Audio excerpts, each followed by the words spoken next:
Okay. He cited the Gemara. The Gemara says that a person is ne'lov v'enim olvin, shom cherpos v'enim yeshivin, right? So that is one level. That's a person. That's a display of anivos. Ne'lov v'enim olvin, shom cherpos v'enim yeshivin. Person is disgraced. He doesn't disgrace anyone else.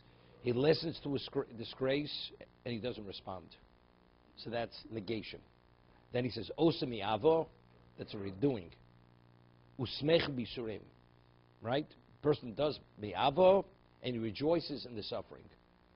So he explained that's that's chasidus.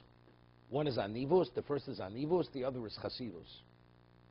You do something which beyond. So here he says these three midos that are mentioned in the pasuk correspond to the three avos.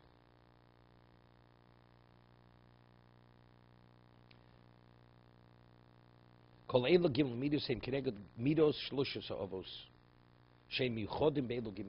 of them was unique in each one of these three midos. This called midos Yaakov. Ne'lovim ve'enim olvim, they're disgraced and they don't embarrass others. Shom cherpos ve'enim yeshivim. They listen to the disgrace and they don't respond. They remain quiet. Ma'u she'omar ne'lov ve'enim olvim upirashnu zeshu nirdaf min ha'acher hu'eni rodef. You're pursued by others, you don't pursue others. Ve'nerodivs acher v'zemidus Yaakov medrash holokim yivakish es anirdov. Quotes that Chazal. It was mentioned as Chazal in Parshas Emor, right? That's why the species that are mentioned, shorkes ve'ez, ki vole, these species which qualify as a korban, each one of these species are nirdofim. Shor is by the lion, the ez by the fox, by the wolf, and the A's by the weasel. That's the medrash. So each of these species are nirdofim, are pursued. Therefore, because they're pursued species, Elokimi vakish is nir. Hashem favors, He desires the pursued.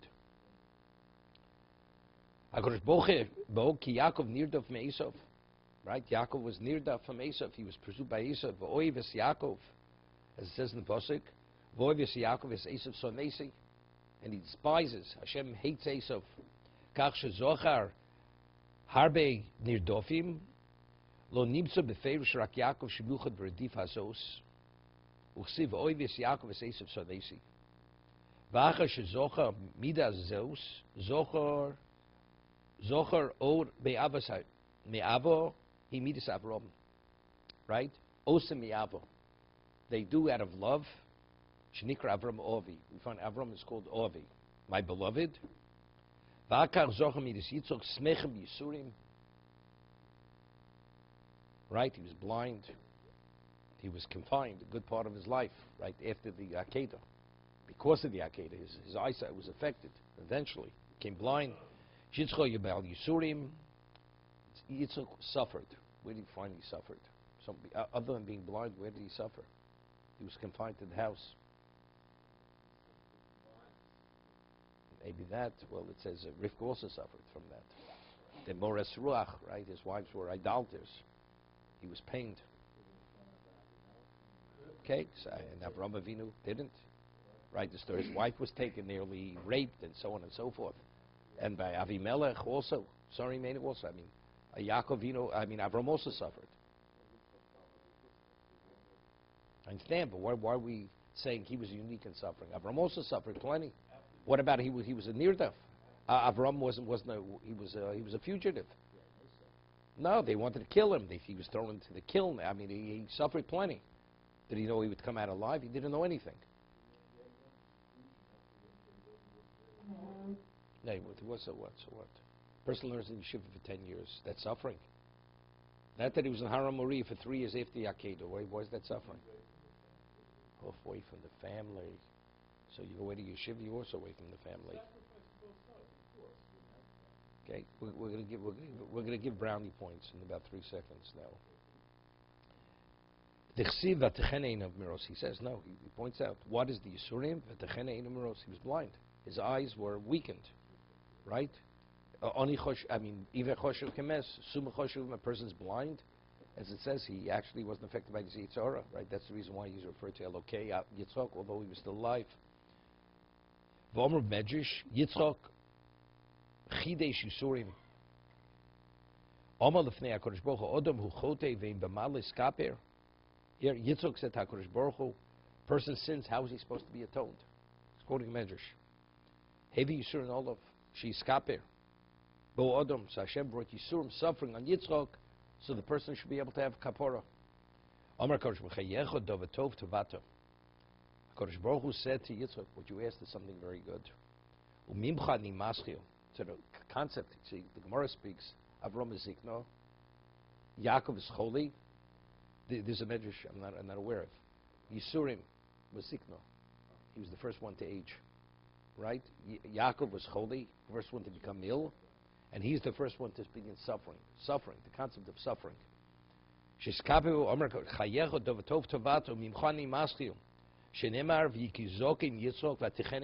he became older, his eyes weakened. Miros Adkan. It seems to be because he asked for it. It's interesting. Because the Medrash says, why did he become blind? Either because of the Akedah, the angels, their tears went in his eyes, or because of the smoke of the Avodah Zarah of Esav's wives, or the Medrash, that Rashi brings. The Medrash says Osas Tak B'fnei Rosha. You're not permitted to look at the face of a Rosha. Yitzchak didn't know Esav was a Rosha, and he was beloved, so when he gazed upon him, that gazing caused him that his eyes should be diminished. His eyesight should be diminished. That's the Medrash. But it seems from this Medrash over here that he's bringing that even all that's true, but the only reason why it affected him, because he wanted it to be affected. He wanted to be affected by that, because he asked for Yisurim. And how did the Yisurim manifest themselves, the suffering? His eyes became weakened. Nobody's perfect. Nobody.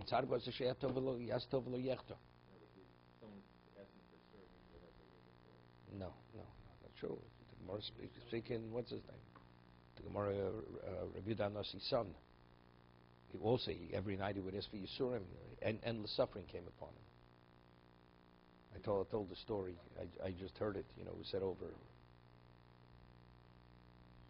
at Reb Chaim Greineman's funeral, Levaya.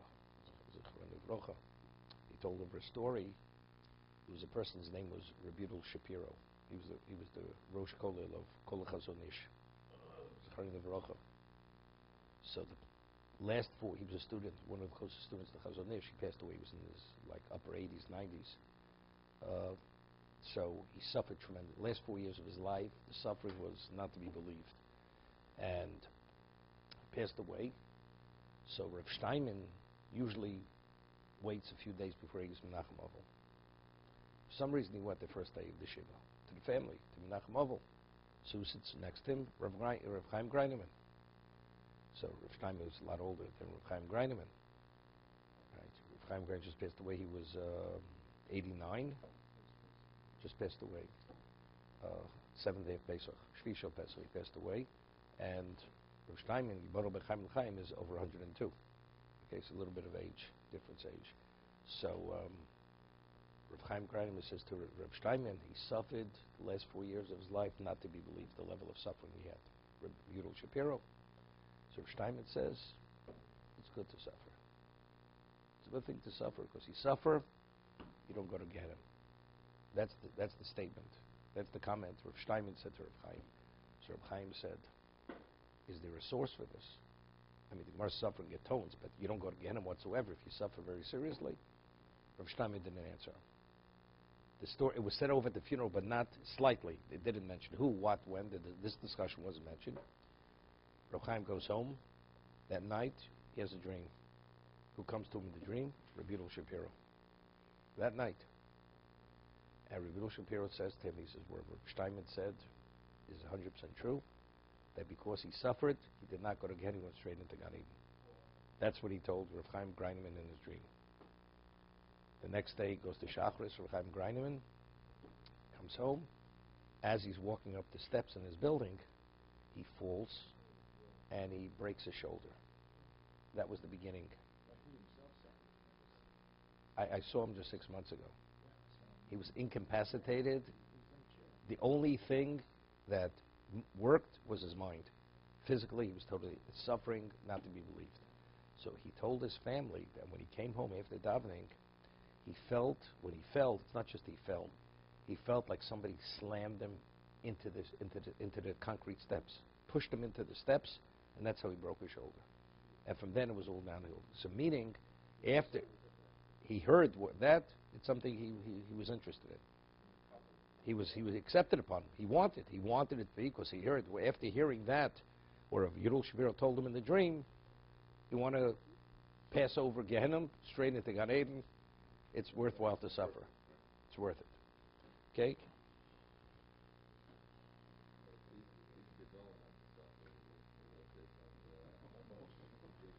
Okay.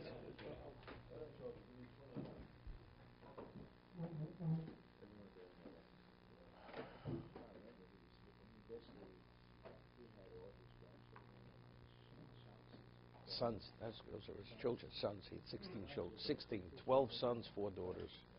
Yes, 12 sons, 4 daughters. Recently, when were you there? I was there Sukkot time. I was there, so.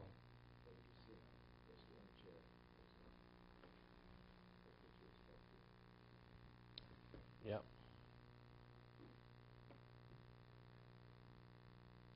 You know, he was a nephew of the Chazon Ish. His mother, Chazon Ish, were brother and sister.